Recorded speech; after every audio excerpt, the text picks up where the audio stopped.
अभी हम ट्राई करते हैं एक 3 फेज ऑटो ट्रांसफार्मर के अंदर करंट डिस्ट्रीब्यूशन कैसे होता है। Because we know auto transformer में एक ही वाइंडिंग पर स्टेप डाउन या स्टेप अप वोल्टेज को करेंगे तो उसके अकॉर्डिंग्स में current will be step up और स्टेप डाउन। तो बीच में जो न्यूट्रल से फेज के बीच में जो रिमेनिंग करंट है उसको कैसे कैलकुलेट करना है, कैसे ऑब्जर्व करना है, हम चेक करते हैं। तो हमारे पास एक 3 phase star connected auto transformer है और इस ऑटो ट्रांसफार्मर में किसको सप्लाई कर रहा है? बैलेंस 3 फेज लोड को, जिसकी रेटिंग है 100 किलोवाट्स 350 वोल्ट पर और 0.82 पावर फैक्टर लैगिंग है। ठीक है, और इसके साथ सप्लाई वोल्टेज जो है 400 वोल्ट है, माने ऑटो ट्रांसफार्मर सप्लाई ले रहा है 400 वोल्ट का और सेकेंडरी पर दे रहा है 350 वोल्ट। और हमें डिटरमिन क्या करना है? Currents in the winding. Primary side का वाइंडिंग पे क्या करंट है और सेकेंडरी साइड क्या करंट है और इन दोनों के बीच का डिफरेंस क्या है। We have to avoid exciting current and winding drops. तो सबसे पहले हमारे पास ये लोड है जिसकी वजह से हम सेकेंडरी साइड जो करंट चाहिए है उसको कैलकुलेट कर सकते हैं, which is also called load current. कैसे? √3 VI cos phi से।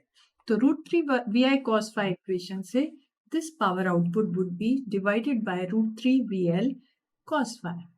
हमने लिखा स्टार कनेक्टेड ट्रांसफार्मर है। तो स्टार कनेक्टेड ट्रांसफार्मर में अभी हमारे पास जो लाइन करंट आएगा that would be 100 into 10⁻³ divided by √3. Line voltage on secondary side is 350 volt and cos phi was 0.82. तो यहाँ से हमें करंट मिला 201.16 ampere. Okay, this is load current और सेकेंडरी लाइन करंट। और हमें ट्रांसफार्मर के लिए, ऑटो ट्रांसफार्मर के लिए जो इक्वेशन है वो डिफाइन करती है दोनों side volt ampere rating would be same और ये पर फेज वैल्यू में हम ले सकते हैं। ठीक है, तो यहाँ पर हमारे पास वोल्टेज V1 दिया है 400 वोल्ट, V2 दिया है 350 volt, I1 is not given, I2 हमने कैलकुलेट कर लिया। तो यहाँ से हम कैलकुलेशन कर सकते हैं।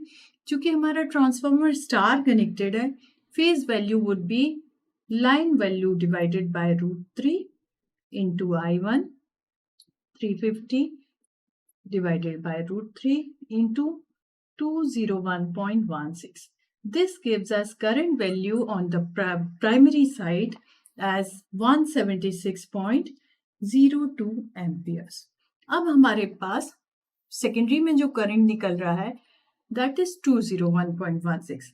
प्राइमरी से जो करंट सप्लाई हो रहा है दैट इज 176.02 एम्पियर्स। तो जो current neutral to tapping point तक है, current value from neutral to tapping जो ऑटो ट्रांसफार्मर की है उसको हम इन दोनों के डिफरेंस से कैलकुलेट कर सकते हैं as IL minus I1 and this would be 201.16 minus 176.02 which gives us value as 25.14 ampere.